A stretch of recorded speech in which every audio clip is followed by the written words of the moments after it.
Abraham Lincoln, the 16th President of the United States, is a figure of monumental importance in American history. His leadership during the Civil War, his eloquent speeches, and his unwavering commitment to preserving the Union have made him a symbol of American perseverance and justice. However, Lincoln's life was tragically cut short by an assassin's bullet, leading to one of the most significant and sorrowful events in the nation's history. In this video, we will explore the events leading up to Lincoln's assassination, the details of that tragic evening, the aftermath of his death, and the profound impact it had on the United States. Join us as we delve into the death of Abraham Lincoln, a pivotal moment that forever changed the course of American history. The night of the assassination. The night of April 14, 1865, was meant to be a celebration, a brief respite from the strains of leading a nation through civil war. Washington, D.C. was buzzing with joy and relief following the Union's victory. President Abraham Lincoln, accompanied by his wife, Mary Todd Lincoln, decided to attend a performance of Our American Cousin at Ford's Theater. The play, a popular comedy, promised an evening of laughter and relaxation. This decision, however, would set the stage for a night of unspeakable tragedy. Lincoln, who had long been a target for assassination plots, felt safe enough to venture out publicly. His usual bodyguard, John Parker, was assigned to protect him that night, but was inexplicably absent at the crucial moment. This lapse in security proved to be fatal. Seated in the presidential box were the Lincolns, Major Henry Rathbone, and his fiancée, Clara Harris. They were enjoying the play, unaware of the danger lurking nearby. John Wilkes Booth, a famous actor and fervent supporter of the Confederacy, had meticulously planned the assassination. Booth, familiar with the layout of Ford's Theater, knew the performance and its audience well. He waited for a particularly humorous line in the play, which he knew would elicit loud laughter and applause, providing him with the cover he needed. As the laughter crescendoed, Booth stealthily approached the presidential box, unchallenged. At approximately 10:15 p.m., Booth entered the box, raised his single-shot Derringer pistol, and fired at the back of Lincoln's head. The sound of the gunshot was initially mistaken by some for part of the performance. The bullet struck Lincoln just behind his left ear, causing catastrophic damage. Major Rathbone, startled and horrified, immediately confronted Booth, but was slashed with a knife for his efforts. Booth then leaped onto the stage shouting, "Sic semper tyrannis," thus always to tyrants, a phrase associated with the downfall of tyrants. Despite breaking his leg in the fall, he managed to escape through a stage door and flee into the night, leaving chaos and despair in his wake. Lincoln, gravely wounded and unconscious, was carried across the street to the Peterson House, where doctors fought in vain to save his life. The moment of tragedy. At approximately 10:15 p.m. on April 14, 1865, the atmosphere inside Ford's Theater was filled with laughter and joy as the audience enjoyed the performance of Our American Cousin. In the presidential box, President Abraham Lincoln, his wife Mary Todd Lincoln, Major Henry Rathbone, and Clara Harris were immersed in the play. They were unaware that John Wilkes Booth, a famous actor and ardent Confederate sympathizer, was stealthily making his way toward them, intent on changing the course of history. Booth, a familiar figure in the theater, had meticulously planned this moment. He knew that the line, "You sock-dologizing old man trap," would trigger raucous laughter, providing the perfect cover for his heinous act. As the audience erupted in laughter, Booth slipped into the hallway leading to the presidential box, completely unnoticed. With a single-shot Derringer pistol in hand and a knife at his side, he quietly opened the door and stepped inside. The president was seated in a rocking chair, enjoying the play. Booth raised his pistol and at point-blank range fired a single bullet into the back of Lincoln's head. The sound of the gunshot was masked by the audience's laughter, and for a brief moment, no one realized what had happened. The bullet entered just behind Lincoln's left ear, shattering his skull and penetrating deep into his brain, causing catastrophic damage. Major Rathbone, sitting nearby, reacted swiftly but was taken by surprise. Booth turned his knife on Rathbone, slashing his arm severely. Despite his injury, Rathbone attempted to grapple with Booth but was overpowered. Booth then leaped from the presidential box onto the stage below. As he landed, he shouted, "Sic semper tyrannis!" Thus always to tyrants, though his exact words remain a matter of historical debate. Booth, despite breaking his leg in the fall, managed to flee the theater through a back exit, escaping into the night. Chaos erupted inside the theater as the audience and actors realized the gravity of the situation. Mary Todd Lincoln's screams filled the air as she clutched her unconscious husband. Dr. Charles Leal, a young army surgeon who was in the audience, quickly assessed Lincoln's condition and realized the severity of the wound. He instructed that Lincoln be carried across the street to the Peterson house, where efforts to save his life would ultimately prove futile.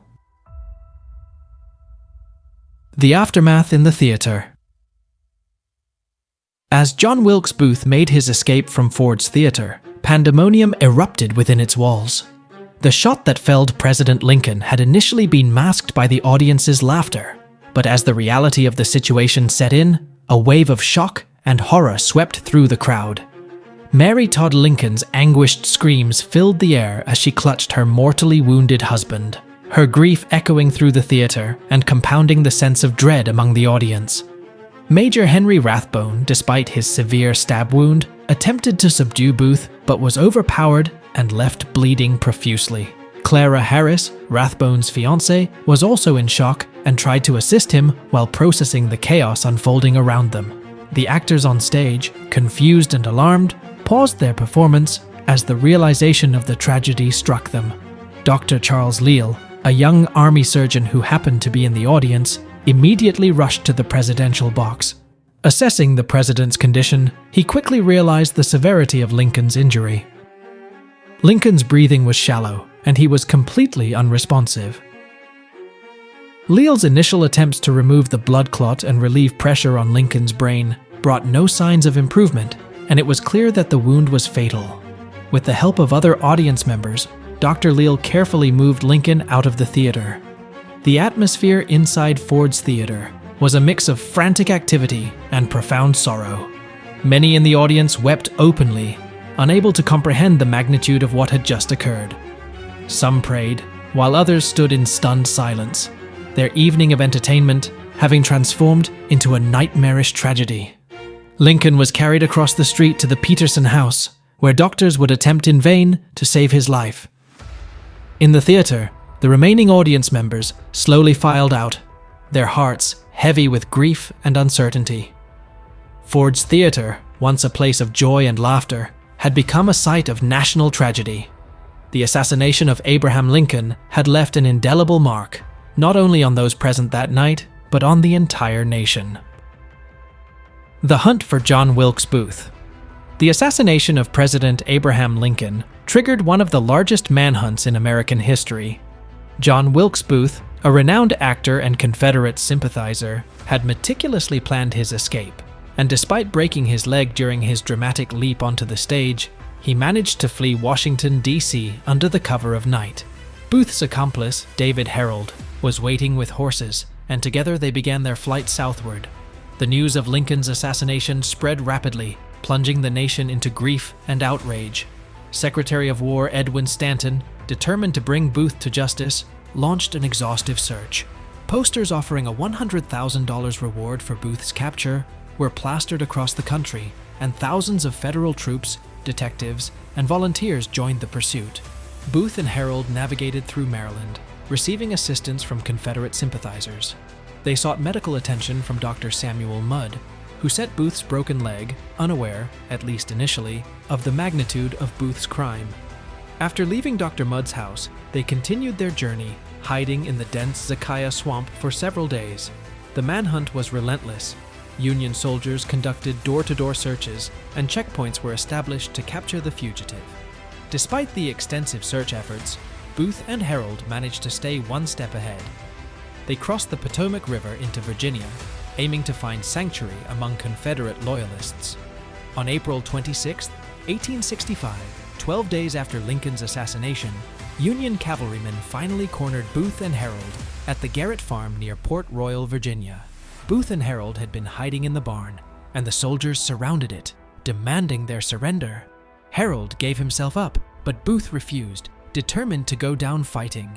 After a tense standoff, the soldiers set the barn on fire to flush Booth out. Booth, armed and defiant, remained inside. As the flames intensified, Sergeant Boston Corbett fired a shot, striking Booth in the neck. Booth was dragged from the burning barn, paralyzed and dying. He lingered for a few hours before succumbing to his injuries. His last words were reportedly, "Useless, useless," reflecting perhaps on the futility of his actions.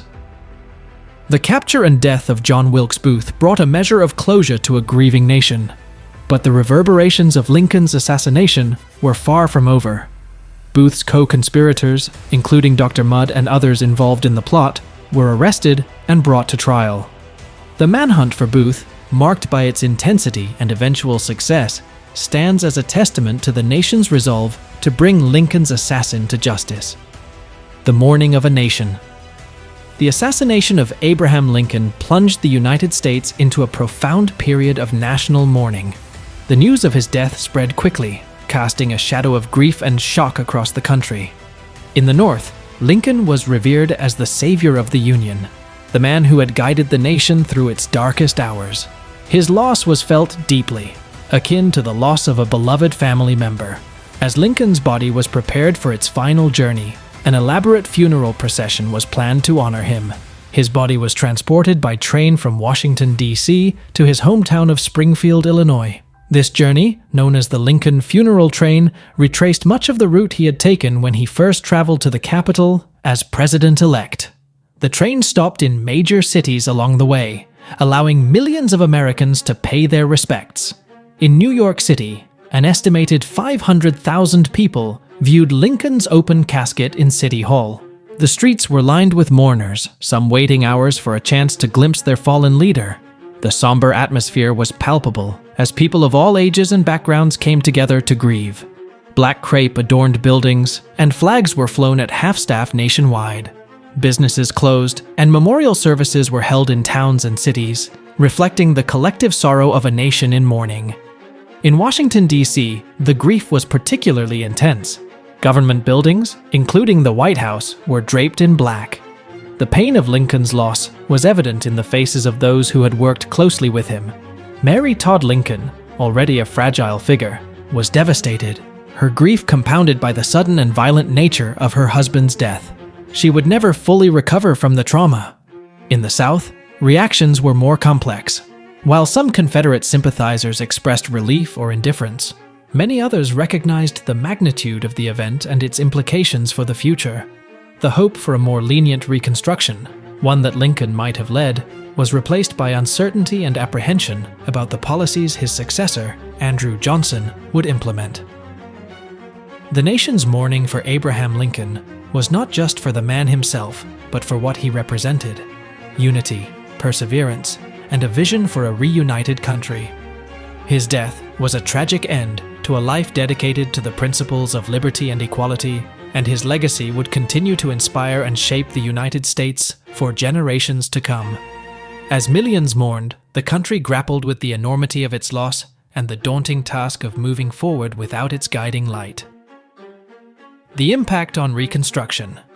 Abraham Lincoln's assassination had profound implications for the Reconstruction era, significantly altering the trajectory of the nation's recovery following the Civil War. Lincoln had envisioned a lenient conciliatory approach to reintegrate the Southern states into the Union. His second inaugural address had famously called for malice toward none, with charity for all, reflecting his intention to heal the nation's wounds through forgiveness and unity. With Lincoln's death, the task of leading Reconstruction fell to his successor, Andrew Johnson.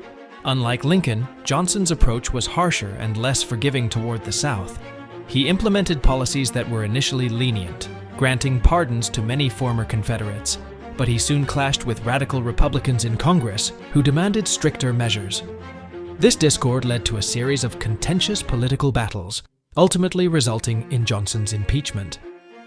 The power vacuum left by Lincoln's assassination allowed for increased resistance and resentment in the South. The harsh measures imposed by radical Republicans, such as military occupation and the strict requirements for readmittance to the Union, fueled tensions and hindered efforts to rebuild trust and cooperation.